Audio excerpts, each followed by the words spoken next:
Se le extraña demasiado al general en la capital del corrido. La capital es Culiacán y no está sola porque aquí siguen sus hijos. Es el jefe, lo es y lo era. Y no hay si para la tierra si Joaquín lo ordena. Soy el Compa Negro, tengo 26 años y soy del mero Compton, California. 26 años. Yes, 26. Muy joven, muy joven. Okay, man. What was that little song? What kind of music does that represent? And how did you first get into singing that type of music? Okay, so that song is actually considered a Corrido Belico, and it's these like that song pretty much is talking about Chapo. It's talking about how they're missing him in Culiacán, and they're saying he's the boss. He will always be, you know. Like, like they're telling people, you know, like, hey, Chapo's still running this, you know, even though he's, you know, where he's at, and it's dangerous music, you know. There's artists that have been, you know, killed behind it, but like I said, I always throw out my disclaimer: I am not, no way, shape, form, or fashion affiliated with the cartel. I'm not from Sinaloa, you know. I just have to say these things because, you know, this isn't a joke, you know what I'm saying? Like, this ain't no joke, you know. I sing what the people ask me to sing. I like the song, but yeah. So you just like the song, yeah. Not necessarily all the stuff it represents? Yeah, not necessarily what it represents, you know. I'm not out there, you know, trapping and doing it. I don't have, you know, the, you know, need to do that. But, yeah, it's something that I like. The corridos is kind of like the equivalent of rap, you know what I'm saying? Gangster rap. But they talking about stuff that's, you know, really actually going down, like right now as we speak. Now let me ask you this. Gangster rap definitely gets a bad rap in the media. There are people right now, prosecutors indicting people like Young Thug and Gunna and using the rap music as evidence against them. Do you think the corridos music has a bad rap too, and does the government try to use that music as an investigative tool against the cartels? Well, I mean, I really can't say, you know, I could just give my opinion, but as far as do I think that the government is using that as, you know, a tool? Maybe, you know, but I mean, yeah, it's the same thing. You know what I'm saying? It's in there's certain parts in Mexico where you can't even sing corridos like in public. You can't perform corridos in public because they say that the music is too like violent and it incites crime. That's what they're saying. So that's their argument. In Mexico, this is in Mexico, the motherland, where this is a part of their culture. This is a part of, you know, yeah, like their culture. So then you kind of go and say, you know, hey, because of what's being said in the song, you can no longer play these in public events. It's like what is it called? Prohibition, right? Like they're it's censoring. That's what it's called. It's censoring.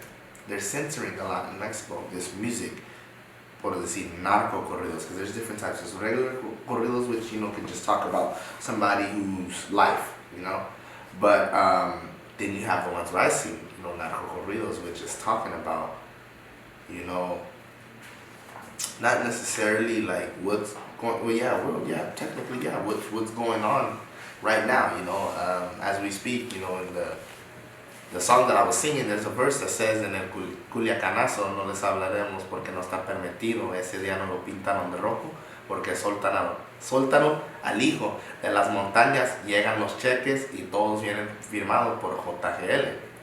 So what that means is, there's an event, if you look it up, called the Culiacanazo. It's when the Mexican government, and I believe the National Guard, they went in and did an operation and they captured El Chapo's son, El Raton, Ovidio. But Chapo's people showed up and was like, nah, let him go. And to let you see how much power that the cartel has in Mexico, they let him go.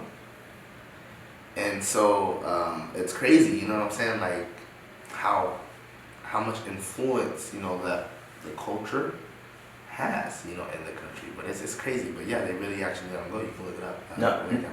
Now does the Corrido music has existed before the popularity of the cartels? Like how far back does this music form go back? Yeah, like corridos. Yeah, it does. It does. Like cartels, like the narco corridos is just a movement that, you know, that came upon, you know, corridos. But corridos, yeah, have been around. You know, like I said, they're like it's hard for me to like explain it in English, like what they are. But a corrido is basically like I have a corrido about me, you know, and it's pretty much says, you know, but it's talking about, you know, like a person struggles their life, you know, their achievements, or unfortunately things that went to their demise. You know, there's corridos that talk about the death of people, you know, like how they passed away, you know, like the events leading up. It's just a corrido is like a song to tell a story, to tell somebody's story, you know. So that's why I like corridos. Were you nervous the first time you ever sang Narco corrido? Nah. No? Not, well, because I didn't really understand what I was singing at the time. You know, I was just, somebody told me, hey, sing El Comando del Diablo. And I learned it, but I didn't really know what I was singing at the time. It took me until, you know, when I really started, you know, learning Spanish, and I started, like, getting more into the culture. And to where I started going more to parties and asking me. I'm the type of person that if I have a question, and if I don't know something, I'm going to ask the question. So, with that being said, I started speaking more and more Spanish, and then I started understanding, like, hey, this is what this song is talking about. So then I started, you know, looking into, like, this person. Like, there's a song called Lamberto Quintero, and El Corrido de Lamberto Quintero. That song is talking about a guy named Lamberto Quintero. Un 28 de enero, ¿cómo se olvida esa fecha? A don Lamberto Quintero se subió una camioneta y va con rumbo a Salado, no más a dar una vuelta. That song is talking about a guy named Lamberto Quintero. And they're telling you, it was a 28th of January. How could I ever forget that day? Lamberto Quintero, he jumped inside a truck and they started cruising. They was going somewhere, and it was just going, you know, for the ride, and you know things went south, you know. So it's corridos have been around before that. It's just like cartels, you know, with money, you know, people like to floss, you know. So people are like, hey, you know, I make a song about me. So there's certain people that only sing about certain cartels. It's kind of like these gangs out here, you know, where you got dudes rapping about their hood. You know, they only rap about their hood. They gonna go rap about the next hood. They gonna rap about their hood and rap where they from. It's the same thing, just south of the border, but a little bit more extreme, because they out here really, you know, shooting down military helicopters and stuff. So they really out there moving.